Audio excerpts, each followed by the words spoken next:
Hello, everyone, and welcome tonight to the Healer's Journey webinar. This one is entitled Thinking and Intuition. And to get us started, I just want to let you know I am Rosemary Levesque. That's my dog, Gracie. I'm the author of Heal Together, Natural Health Solutions for Animals and Their Humans. And I'm also a certified vibrational sound master teacher. I'm also a Reiki master, shaman, psychic intuitive, and I love the work that I do and love sharing that with you. So just wanted to recap a little bit before we get into it. Last time when we were doing this webinar, we talked about the mirror of yoga. There's a quote I have in here on the mirror of yoga, Awakening the Intelligence of Body and Mind by Richard Freeman. And in it, he says, our feelings, thoughts, sensations, and emotions reveal the interconnectedness of immediate experience with the whole world of underlying patterns. This process of realization happens spontaneously when we allow ourselves to fully perceive whatever we are experiencing in the moment without becoming attached to the perception.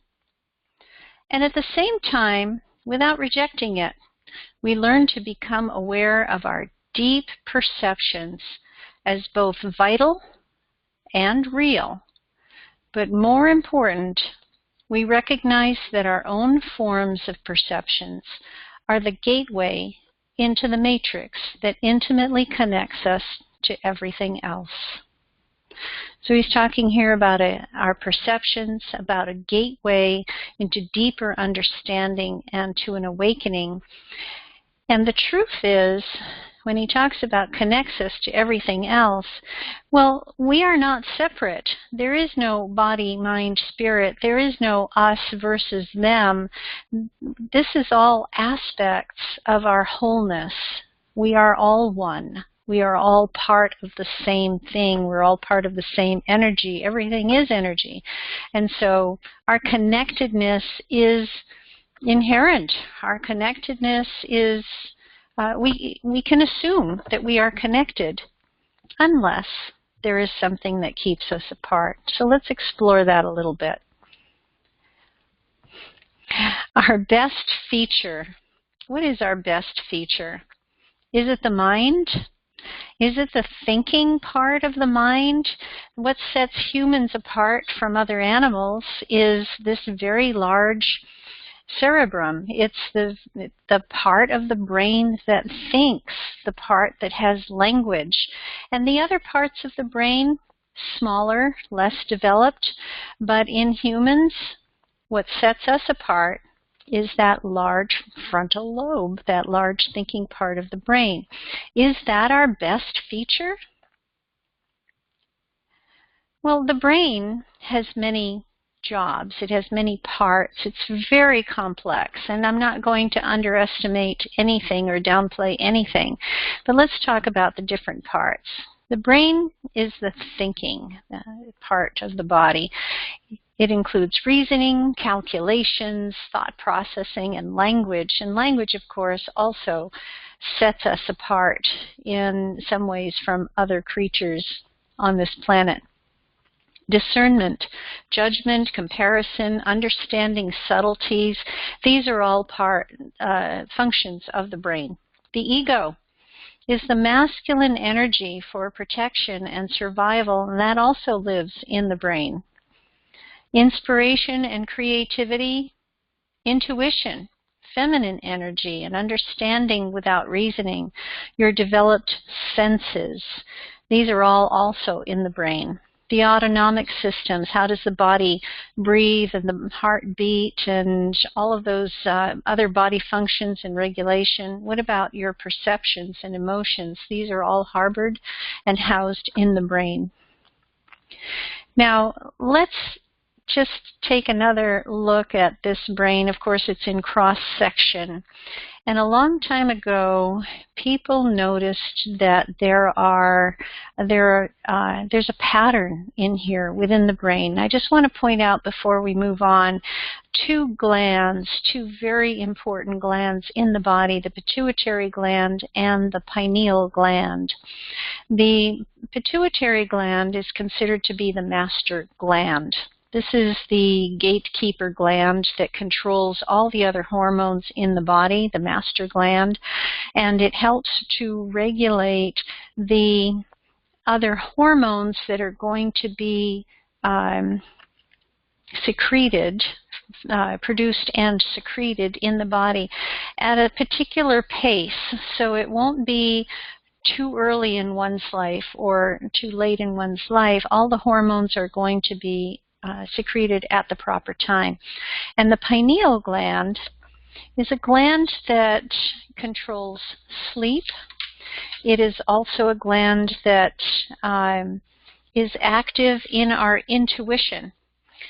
And interestingly enough, there is some evidence that the pineal gland can become encrusted with fluoride. So people who have had fluoride exposure through water or fluoride treatments or other means, the fluoride exposure can become encrusted all around the pineal gland. And of course, this is detrimental to one's activation of their intuition, because that's one of the jobs of the pineal gland, to be in charge of activating intuition. Now also on here we see the cerebellum. The cerebellum contains the remembrance of the pristine state of our consciousness. It's such a beautiful thing, right? The remembrance of that. Now, when you look at the cerebrum and the cerebellum is quite large in comparison to the cerebellum. The cerebrum is the thinking part of the brain, but it is also what separates us from our spirituality. Our thoughts, our ego, our calculations, our interpretations are all separating us from our intuition.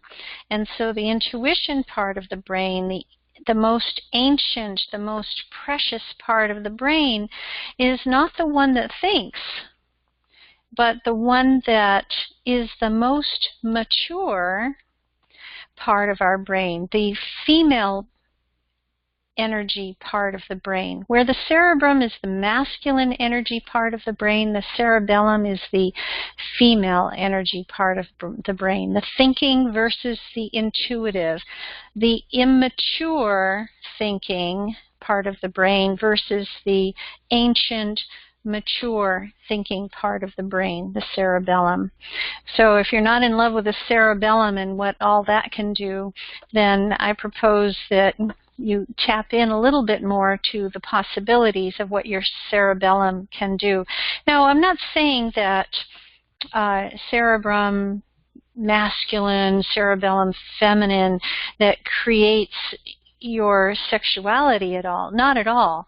No, but we all have within us masculine and feminine aspects. And so the cerebrum, the thinking part of the brain, is more in alignment with protection and other forms of masculine type of energy. We all have that. We all need that.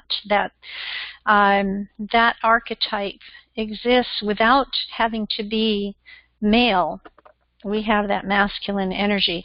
We all have the feminine energy as well, that intuitive nature, that spiritual connection. We all have that. And having intuition and having spiritual connection and having that feminine part is much more mature. It is much older in the grand scheme of evolution than the thinking part of the brain. So it is the cerebrum that actually disconnects us from our soul, disconnects us from our spirituality. If we get in our heads and we're thinking and we're reasoning and we're communicating with language and discernment and organization, if we're doing all of those things that magical part of the brain can do, we're not being intuitive. We're not being connected to spirit. So our very active cerebrum is going to keep us disconnected from our spirituality, whereas the cerebellum is the part that is subdued unless we activate it. Now, there is a balance between the cerebrum and the cerebellum, between the masculine and the feminine energy, between the thinking mind and the soulful, intuitive mind. There is a balance that we can have. And with the pituitary and the pineal gland, there is also a balance. And it is when these two glands are working connected together synergistically that we are able to open the third eye. Now, the third eye is that sixth chakra. It is in the middle of the forehead, well, down between the eyes almost. And that is the part of the chakra system or energy system that has the veil. You know, when we are talking about removing the veil and seeing beyond the veil, we're activating the third eye. And how do we actually activate the third eye? Physically activate it? We activate the pituitary gland and the pineal gland to work together. Now, why wouldn't they be working together? Again, that fluoridation, encrusting the pineal gland, or perhaps we are not active in our bodies. We're not breathing. We're not meditating in conscious ways. And so when we begin to activate the pituitary gland and the pineal gland, we are opening the third eye. Now, you see on your screen that I have put perhaps a familiar image over the image of the brain. And this is the Eye of Horus. The Eye of Horus, an Egyptian symbol. Very fascinating if you want to spend some time investigating what this symbol means in mythology, in Egyptian scripture, in Sanskrit, in all of the pieces, all of the interpretations of the Eye of Horus. I invite you to do that. But I will tell you that this is not anything to overlook. This is something that people have been incorporating into our lives for a very long time. Take a look at this. Now, the Eye of Horus has different parts to it, different shapes in it. And if you were to disassemble it, the different pieces of the Eye of Horus relate to the different senses. The sense of smell, sight, thought, hearing, taste, and touch can all be found in the shapes within the Eye of Horus. Furthermore, if you look at where the Eye of Horus exists in art and architecture, you can find it in Egyptian hieroglyphs. You can find it in the Tetragrammaton of St. Peter's Basilica, Vatican, from the 4th century. You can find it in art, like in this painting with the Eye of Providence above Jesus. The Eye of Providence can be seen on the U.S. dollar. The third eye opening, the God realization, is also spoken about in Hinduism. And within the Bible as well, the quote at the bottom of the page, "The light of the body is the eye. If therefore thine eye be single, thy whole body shall be full of light." In other words, open your third eye and fill that with light, and then you will be intimately connected with Source. Now, this slide is not my own. I borrowed it. It's a beautiful presentation, and thank you for that. The connection that we're talking about here between the cerebrum and the cerebellum is the connection between the masculine and feminine. The cerebrum that disconnects us from soul, and the cerebrum that has the remembrance of who we are. It is the primal source of our being. And then the connection between the pituitary gland and the pineal gland.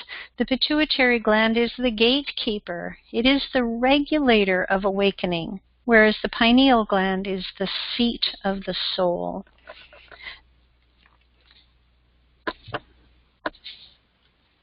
Now, how can we activate all this? If I go back a few slides to here, the Eye of Horus again, you'll see some numbers there next to the senses that the Eye of Horus represents. You'll see 1/2, 1/4, 1/8, 1/16, 1/32, 1/64. Mathematical references here. And we have, among our tools, we have tuning forks, we have sound in all kinds of forms, but the Fibonacci tuners, the Fibonacci sequence of sounds, is also mathematical in sacred ratios. If you look at the Eye of Horus again, how that swoop goes down and it forms a spiral, that in itself is a representation of a Fibonacci ratio. So using Fibonacci tuners can activate the third eye, can activate the connection between the pineal gland and the pituitary gland. We also have a tuning fork specifically for the pineal gland, and it is meant to break up that fluoride that is encrusting the pineal gland. So when you are bringing vibration into your body by sounding a tuning fork and holding it near your ears, you are integrating that vibration with your physical body. Phonons become photons, sound becomes light, and we can do that. We can break up that fluoridation, we can break up that crust around the pineal gland with a detoxification or a shattering of the encrustment.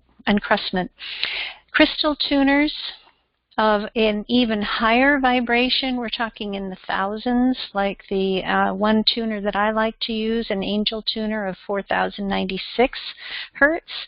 That is going to be a very high-pitched sound, and I use this for opening and for connecting. You can use it on specific chakras in your body. You can use it by your ears. You can use it in your environment to clear.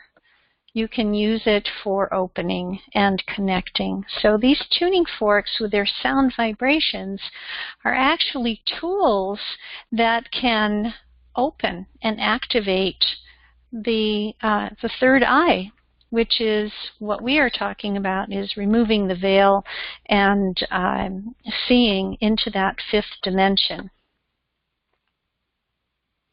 Working with vibration is always fun to do. We have classes and workshops, vibrational sound healing classes using energy tuners to heal the etheric field. The Somasonic series, which is going to be coming up on the calendar, where we get to use all types of tuning forks, including the Fibonacci forks. I'm excited to offer that to you. In continuing work with vibration, we also have sensory intuition workshops. Our next one is coming up on Sunday, where we will cover energy scanning and body mapping. Reiki classes and our Reiki Master Teacher program are also part of our offerings, as well as the Illumination Healing series. The first one, Illuminated Self, is part of our Illumination Healing program that we are offering in Portland and in Sedona. I'm very excited to be able to offer it in different locations. And I ask you once again, where will your path lead you? We all have experiences. We all have little bits of awakenings and triggers for transformation. If you were on the webinar before we got started, you had an opportunity to chat with me for a little while and share some experiences that you've had going on in your life. I would love to hear from you. Please let me know if you have any questions. I always want to know, where will your path lead you? I have some ideas for upcoming webinars and would love some feedback. I'll send that in an email to you.